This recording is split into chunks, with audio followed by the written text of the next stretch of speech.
And we're back, Max. Preview the upcoming fight night this weekend for UFC. Looking forward to it. Yeah, I'm really excited for this one. I think top to bottom, this is actually might be the best one they've put on so far this year. Just as far as like number of fights, I'm really excited about and like distribution of those fights. I'm gonna kick off right with the main event. Alistair Overeem versus Alexander Volkov. Two heavyweight kickboxers going at it. This is the second time this fight has been booked, so they've had a lot of time to watch tape on each other and get familiar with each other's styles. And there's a couple things that make this fight really interesting for me. Mainly their shared experience with opponents. So let's start with Curtis Blades, who they've both fought and lost to. Several years ago, Alistair Overeem fought Curtis Blades in Chicago and was on the receiving end of some absolutely devastating ground and pound elbows that just put him out, despite him landing like several flush shots. The guy's just got a chin and is absolutely terrifying. So Alistair Overeem goes and he says, wow, like that, to be able to, this is a guy who was like a kickboxer his whole career, says, I'm going to go join your camp and learn to do what you do. I want to do that to guys. And that's what he does. He moves to Team Elevation in Denver and starts training with Blades and working on his grappling. More on that in a second. Alexander Volkov has been pretty consistent throughout his UFC career, with the one big setback being against Derek Lewis on that Conor McGregor card, where Volkov won 14 minutes and 30 seconds of the fight and then threw a really stupid leg kick to get knocked out and make Derek Lewis a immortalized meme in the UFC. Derek Lewis probably sends his regards for that, but before then, Volkov was on a great streak. I mean, if he had won that, he probably would have gotten a short notice opportunity to fight Daniel Cormier for the belt, but instead Lewis did, and we know how that turned out. Volkov has had 3 fights since, a short notice replacement against Greg Hardy, which, maybe he's been booked to fight Overeem twice. I think he might have been. Anyway, he took the Hardy fight. Was really interesting because similar to Lewis, like scary power. So he was just like dotting his I's and crossing his T's for that one. Then he got a matchup against Blades and just got, so against Curtis Blades, Blades' athleticism just made the difference. Blades was heavier than him and faster than him, and it just let him get takedown after takedown position and ride out the rounds. The first 2 rounds, Blades just put in work on Volkov and took them, and it was an uphill battle from there. It got really interesting after that because Blades' conditioning, just there's no one with the conditioning to be that heavy and that fast and do it for an extended period of time. And when you saw the explosiveness of Blades get taken away, you saw a lot more 50-50 positions, and then you're kind of able to see, okay, Volkov has been working on his grappling defense, and when like Blades is stepping in as a human speed, like more close to Volkov's reaction time, Volkov can actually do the right technical things, and like the positions get contested back and forth. And Volkov had his own a little. He threw a really frustrating front kick, I think, right at the start of the 3rd round that Blades was just able to catch in time for a takedown. But anyway, the point I'm trying to make here is that Alistair Overeem is training at a camp with a guy who just had a very successful 5-round fight against Volkov. Now, if you look at Overeem's past 3 fights, they've been very similar in that they've been against strikers in Jairzinho Rozenstruik, I'm blanking on the other two names at the moment. Yazinho Rosenstrike, who he lost in the last 10 seconds against, but implemented a successful grappling game. Walt Harris, who he was in serious trouble against, and then he managed to bring some grappling into it to survive and maybe even win the round, and then take a lot out of Harris's gas tank, and he then finished the fight on the feet. And Augusto Sakai, who he had two very close rounds of kickboxing against, I really have trouble scoring those first two rounds, but they were very close. And then Overeem started grappling, and that totally turned the fight in his favor. I mean, he did it just at the end of the third round, and it was kind of just enough to win the round. Then he did it again in the fourth round, and he started to land some serious damage. I think he landed enough damage in the fourth round that when he went right back to the grappling, right back to the ground and pound in the fifth round, Herb Dean was just like, yeah, I'm stopping this. I thought it was a bit early. Sakai thought it was a bit early, but I mean, if you look at how the fight was being scored and how it had progressed, it didn't rob Sakai of a victory, just like a chance for an underdog comeback. The thing about the Sakai fight, though, was the takedown form was very poor. He kind of just dove, grabbed a leg, and rolled onto his back, pulling Sakai with him, and then scrambled on top. I think Volkov actually has underrated takedown defense after that Blades fight. Like I said, it wasn't his form that was the problem. It was that he was lighter and slower than Blades.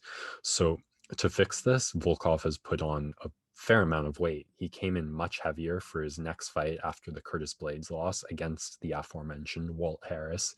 And looking at his Instagram now, he's still a thick boy. So the Walt Harris performance from Volkov was phenomenal. I mean,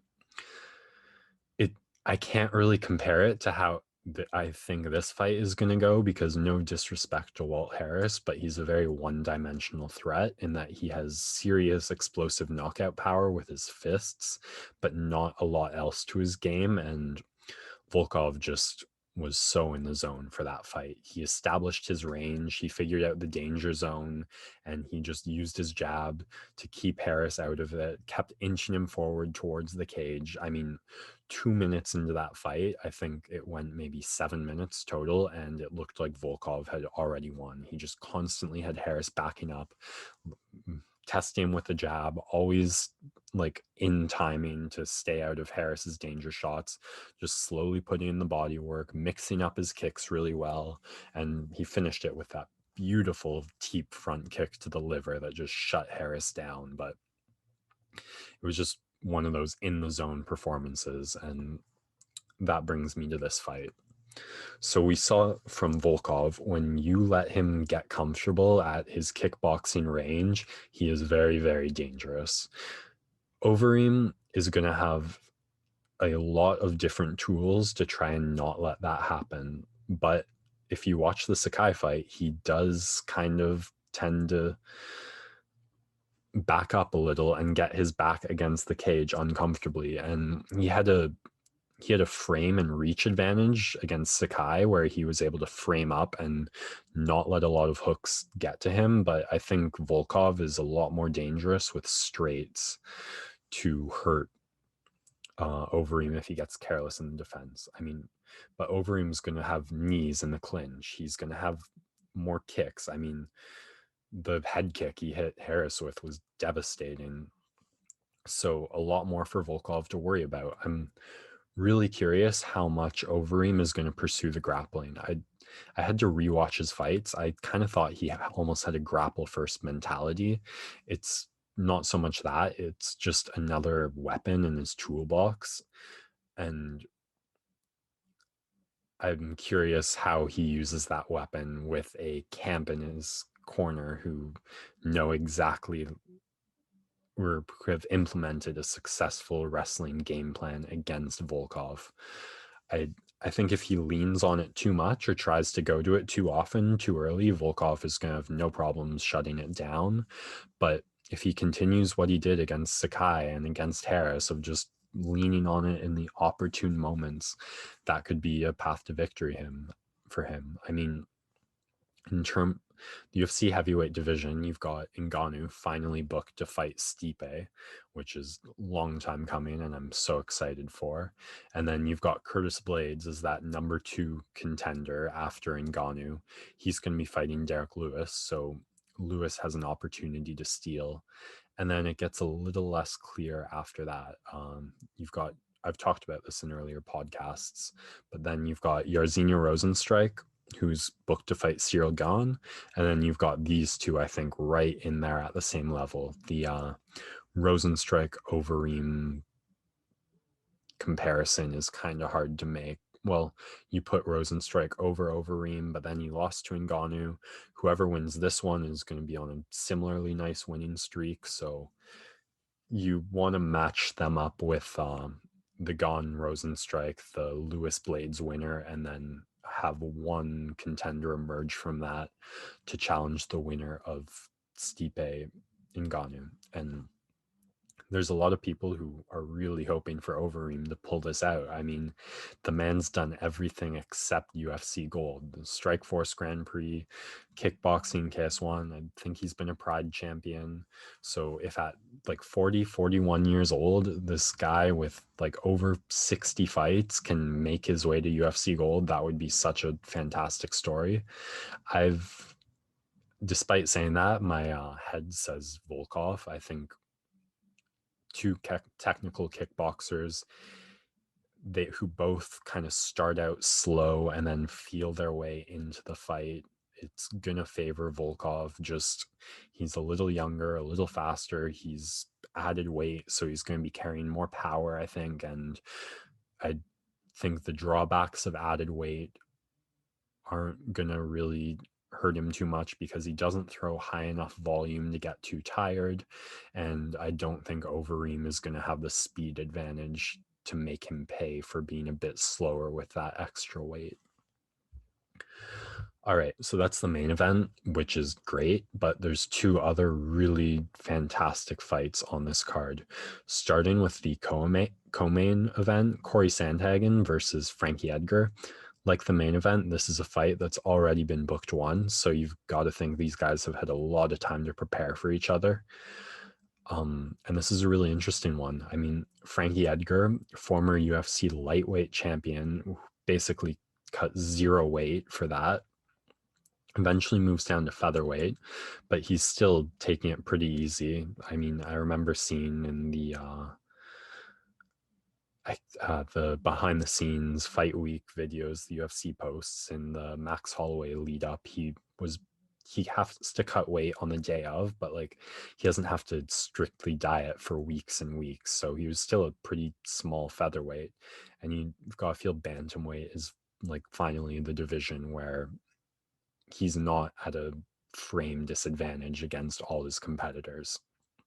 And the Pedro Munoz fight was all you could ask for what questions do you have for the answer, and he answered them all. He looked so explosive and had such fast, crazy footwork. It was a 5-round firefight in a sense, like heavy throwing, non-stop pace the whole time. So there's no cardio questions for him. And just being against smaller guys, I think, really benefits him in just having less of a reach disadvantage to contend with. I mean, the game of Frankie Edgar is fairly simple and straightforward. Really fast, explosive, excellent footwork mixed with sharp timing, quick hand boxing, and cemented by a phenomenal wrestling game that he can, I'm not going to say take you down at will, but that threat is always in his back pocket. And if you're not worrying about it and you focus too much on the first two things I mentioned, you're going to pay, a la Yair Rodriguez.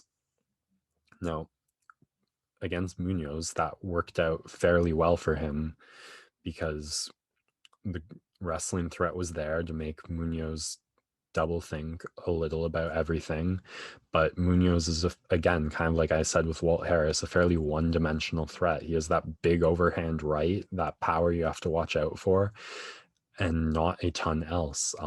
He did get off some nice leg kicks against Edgar, though, which I'll get back to in a second. But so against a guy like Munoz, just that footwork style, explosive movement, always circling, worked really well for Edgar. I mean, he could have his back 2 feet from the cage and still not really be in harm's way, just able to circle out in an instant and always create the openings for him to do so. But Cory Sandhagen is a very different kind of fighter than Pedro Munoz, which has me really excited. He's very multi-dimensional, so many facets to his game.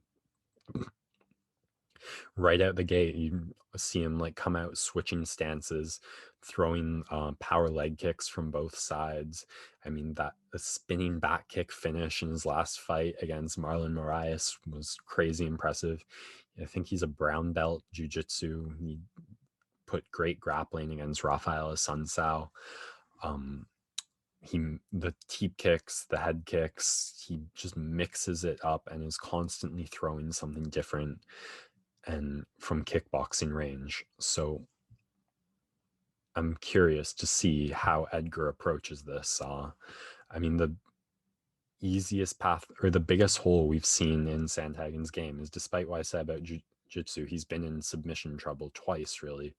First against John Lineker in a fight he won. He got wrapped up in a guillotine right at the end and probably would have gone out if the fight hadn't ended.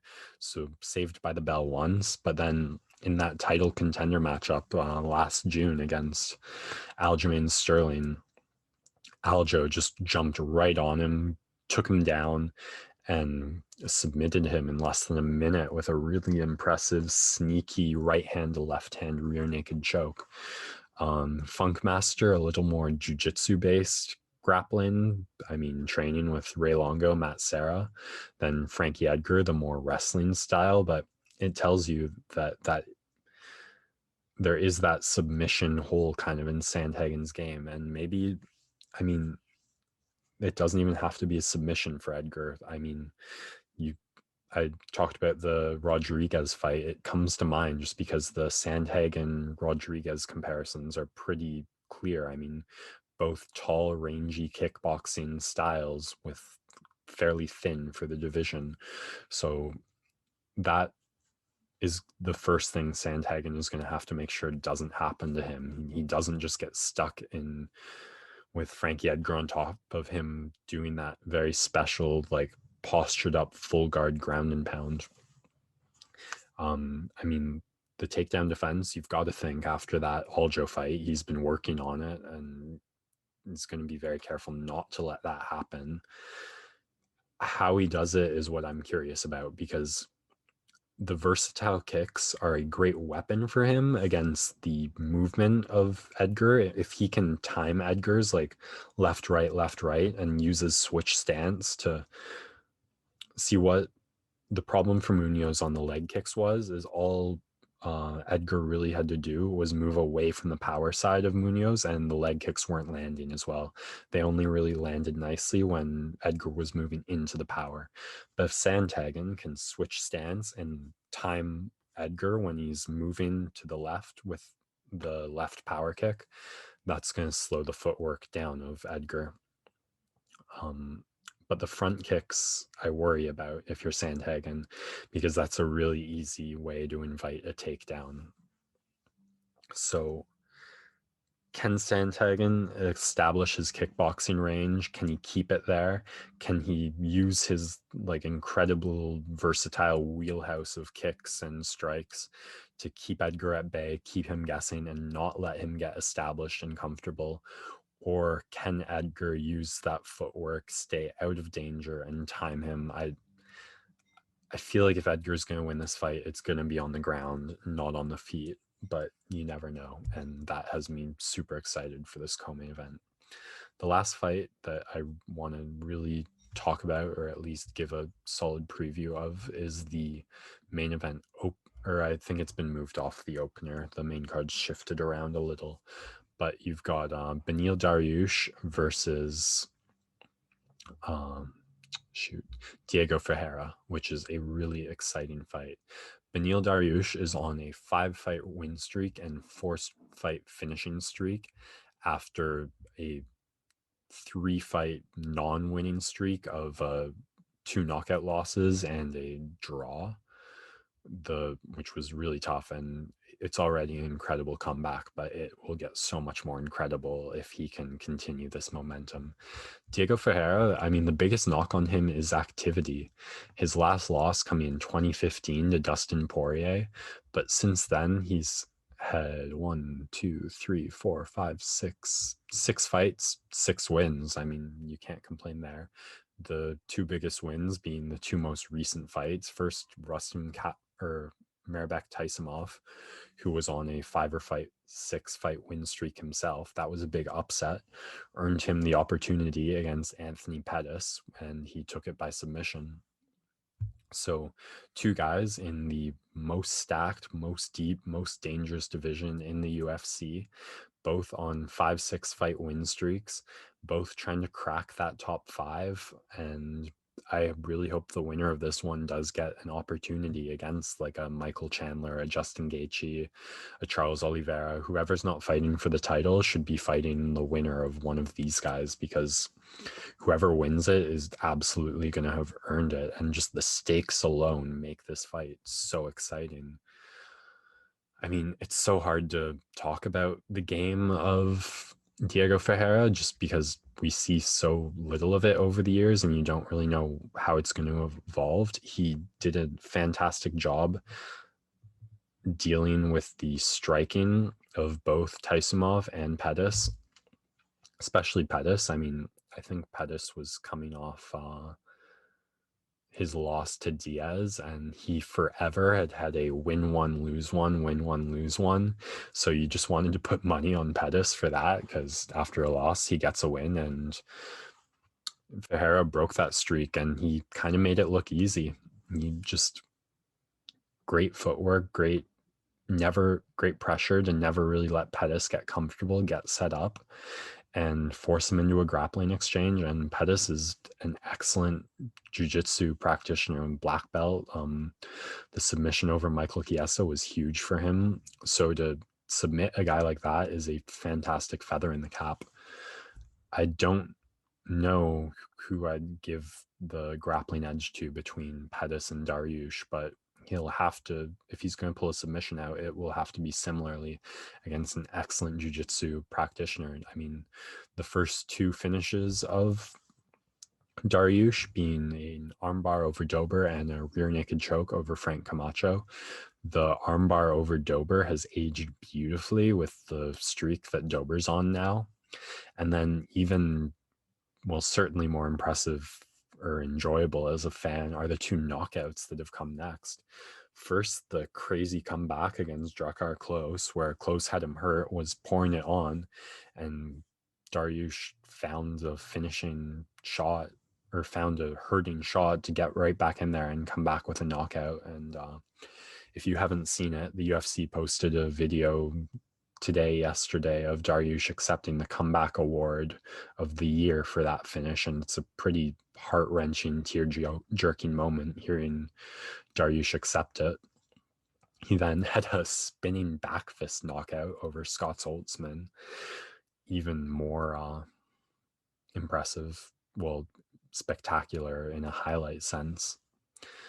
So, and I don't really know what to make of the game of Dariush, to be honest. I mean, he's not this crazy athlete, but just he has an ability now, I think, tempered over those losses, to stay calm in danger, to not do anything reckless, to fight through it. He's developed amazing timing to find these knockout shots, and there's a very scary submission game lurking that was kind of in the back pocket after those last couple knockout wins. So 2 really scary grapplers who have figured out how to bring their striking to the level it needs to be at the top of the UFC. I mean, the cliche is you put 2 grapplers in the cage together and it turns into a striking match. So kind of expecting that. We'll see who shoots first. But the stakes of this alone make this such an enticing matchup that I cannot wait for. There's a few other interesting names, interesting fights on the card, but I think this Combat Corner has gone on long enough. So we'll wrap it up there. Like I said, 3 really exciting, enticing matchups, and I can't wait for it. So we'll be right back to talk some basketball.